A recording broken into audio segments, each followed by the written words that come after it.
English Easy Podcast. Hello, learners. Welcome back to English Easy Podcast, your partner to learning English. We are so glad you could join us again for this. Yeah, absolutely. And, if you're listening to this right now, maybe you're winding down for the night, maybe you're already in bed. So just take a deep, slow breath and get comfortable. Exactly. Just let the stress of the day kind of fade away. We're going to take things nice and slow today. We really are. So, did you know that just the difference between telling a colleague, I am tired versus I am drained can actually, physically alter the way your brain processes exhaustion? It's honestly fascinating how much our vocabulary shapes our feelings. It really is. So for today's deep dive, we are mapping out the exact narrative of your daily routine. We are not going to focus on, heavy technical jargon or complicated business terms. Right. No stressful office talk here. No, none of that. Instead, we're looking at the universal human experience of a workday.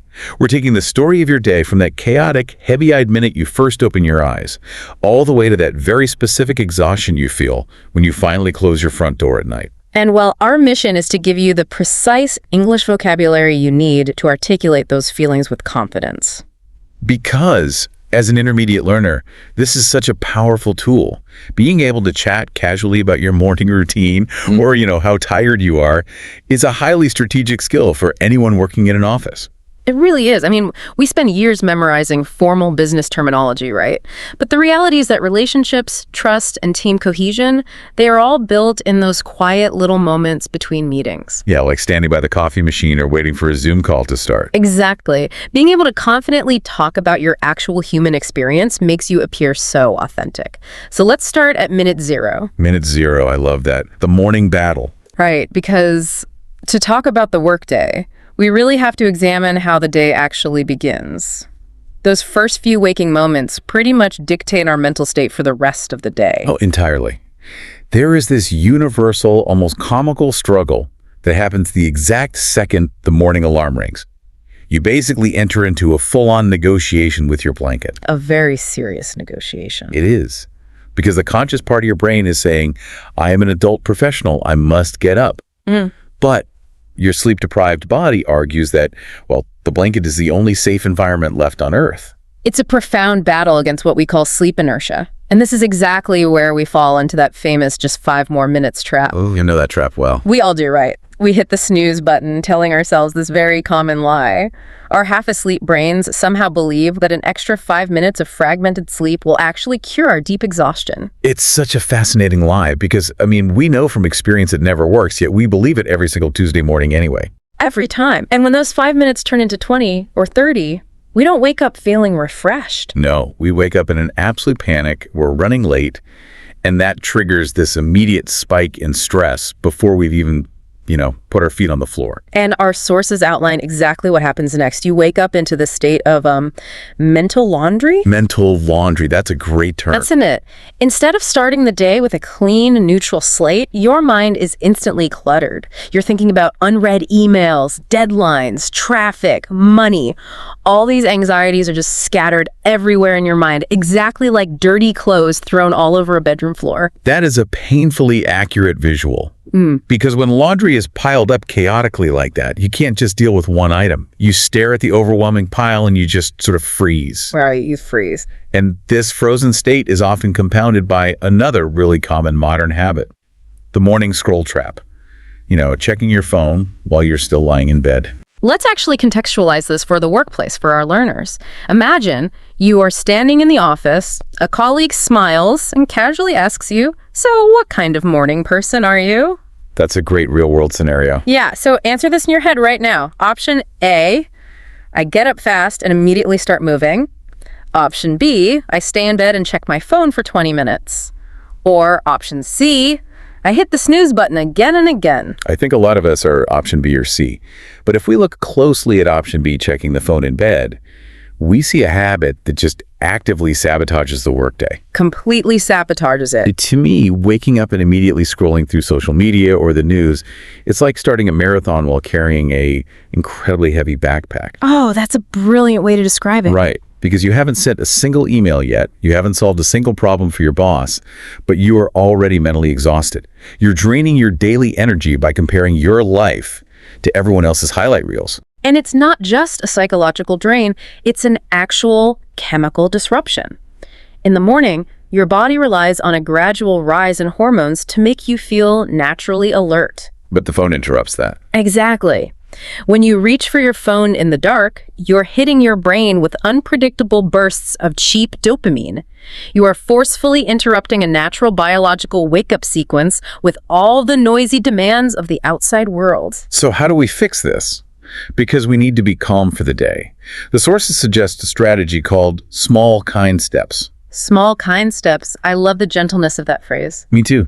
Instead of staring at the giant pile of mental laundry and panicking about 50 things you have to do, you bypass the anxiety by focusing on one tiny physical action. You don't try to solve your work problems from bed. You simply tell your body, sit up, and once you are sitting, you take the very next step. You open the curtains. Opening the curtains. The sources actually refer to this as setting a tiny anchor. But, an anchor stops a ship from drifting away into the ocean. How does opening a window act as an anchor for a person?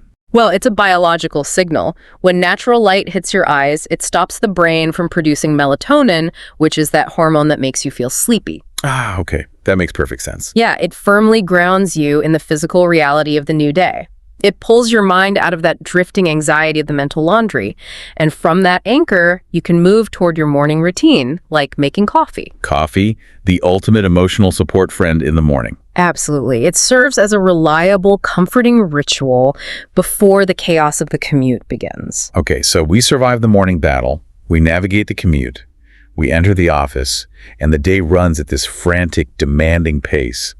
And then eventually the sun goes down and you return home. The best part of the day. Truly. You step inside, the front door closes behind you, and that massive momentum you built up to survive the day, it suddenly just crashes. Your nervous system finally detects that the threat level of the office is gone. Your body essentially whispers, "We made it." It is a highly specific physical and emotional drop.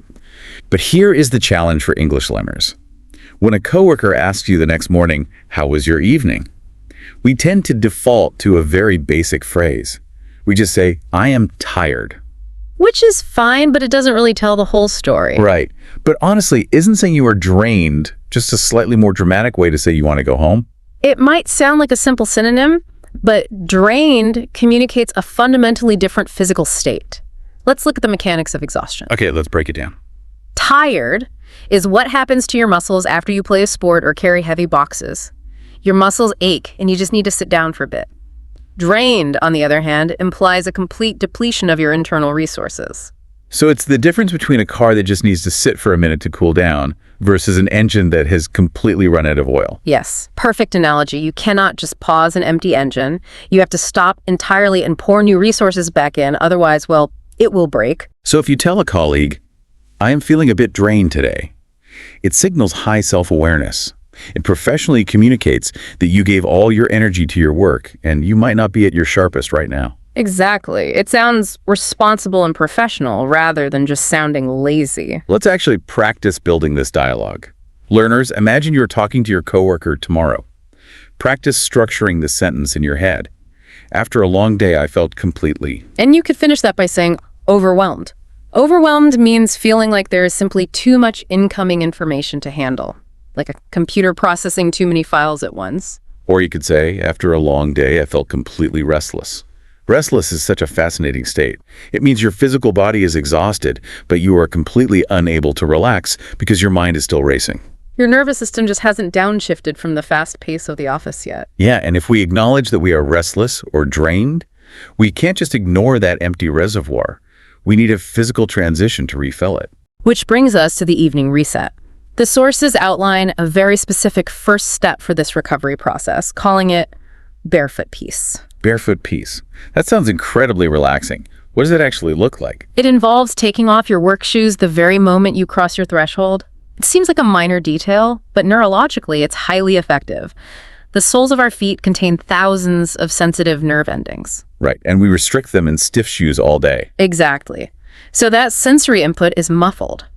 When your bare feet finally touch the floor of your own home, you are changing the sensory data being sent to your brain. You are sending a physical, tactile signal that the environment has shifted from a high-stress public zone to a private, safe zone. Precisely. And you follow that grounding exercise by changing out of your work clothes. Removing heavy fabrics or a tight collar acts as a tactile calm button. A calm button. And I imagine the visual environment plays a massive role in this reset too. The sources emphasize the importance of changing the lighting. Oh, lighting is everything. If you come home and leave the bright, sharp, overhead white lights on, your brain still thinks it's sitting in a corporate office. But switching to a warm, soft lamp makes the room feel cozy. It's an environmental cue for the body to stop producing stress hormones. Yes. And beyond managing the physical space, we also need social anchors to fully disconnect from the workday. We talked about anchors in the morning, right? Yeah, to stop us from drifting. Yeah. So what does a social anchor look like on a random Wednesday evening? Because most of us do not have the energy to host a big dinner party when we're drained. It requires very little energy, actually. It means sitting down with a partner or a roommate over a very simple meal, discussing who annoyed you, or laughing about something strange you saw. It shifts your perspective away from corporate problems and back to human connection. Exactly. And for listeners who live alone, or maybe your family is far away, a simple 2-minute phone call serves the exact same biological function. Hearing a familiar voice reminds you that you belong somewhere. Let's do another interactive moment for our learners. When you are chatting with a colleague, you can practice this structure. In the evening, I like to. You might finish it with, watch a series. Or, in the evening, I like to cook. Or simply, in the evening, I like to lie on the sofa. I think we need to be very honest about reality here, though. We do not always achieve this perfect, peaceful evening routine with soft lighting. No, definitely not. Sometimes we get home super late, the sink is full of dishes, we eat cold food standing up, and we feel incredibly grumpy. We've all been there. And the sources address this directly. They offer this vital piece of validation. Your worth is not a homework score. You don't have to earn rest by being perfect all day. That is so powerful, because we are often taught that rest is a reward we only get if we finish all our tasks. But rest is a biological requirement, not a prize. You deserve to press that calm button simply because you are human. Absolutely. And once we internalize that right to rest, we are finally in a position to grow. And for our listeners, growth means pushing past that hesitation to speak English confidently at work. But before taking that step, it's important to establish do not disturb time. All right. This is a quiet period before sleep where you might say, write a few intentional lines in a notebook. You're doing a small internal cleanup, emptying out the last pieces of that mental laundry so your mind is clear. When your mind is clear, it is the perfect time to practice. Not by memorizing grammar, but by feeling how the language physically works in your mouth. Let's look closely at the pronunciation of the emotional vocabulary we covered today. Yes, let's just roll these words around for a second. Let's start with cluttered. If you say it out loud, cluttered, it literally sounds like a mess. It really does. Cluttered. The hard C sound at the beginning, crashing into those heavy T's in the middle. It forces your mouth to make sharp, chaotic movements. Try whispering it to yourself right now, learners. Cluttered. It feels abrupt. Now contrast that chaotic sound with the word intentional. Intentional. It's a much longer, more deliberate word. You literally have to slow down your breathing just to pronounce it clearly. Intentional. Try it. Intentional. Nice. Now how about the word anchor? Notice how the chi in the middle creates a hard K sound. Anchor. It sounds heavy and solid, just like a heavy piece of metal hitting the ocean floor. Anchor. And what about the word recharge, since we talked about the battery? Recharge. Recharge has that active chi sound at the end. It feels energetic, like you're plugging something back in. Yeah. Recharge. And then consider the sensory word cozy. The Z sound creates a soft, continuous vibration in the mouth. It naturally relaxes your jaw when you say it. Cozy. Cozy. I love that word. Finally, we have grumpy. This is a fantastic word because your face actually has to perform the emotion to say it. When you form the grump sound, your lips pull down slightly into a frown. Grumpy. Taking a quiet moment to speak these words aloud to yourself is really the first step out of your comfort zone. Which brings up a very important question. If our comfort zone is so wonderful, if it provides us with barefoot peace and cozy lighting, why should we ever leave it? Especially when we are already drained. That's a very fair question. The sources provide a brilliant analogy for this. Think of your comfort zone like a beautifully decorated waiting room. A waiting room, okay. It has incredibly comfortable chairs, the lighting is soft, the temperature is perfect. It is a deeply healing place to sit when you have run out of oil and need to recover. Because if you stay out in the storm constantly, the stress will literally break you. Exactly. You absolutely need the waiting room to survive.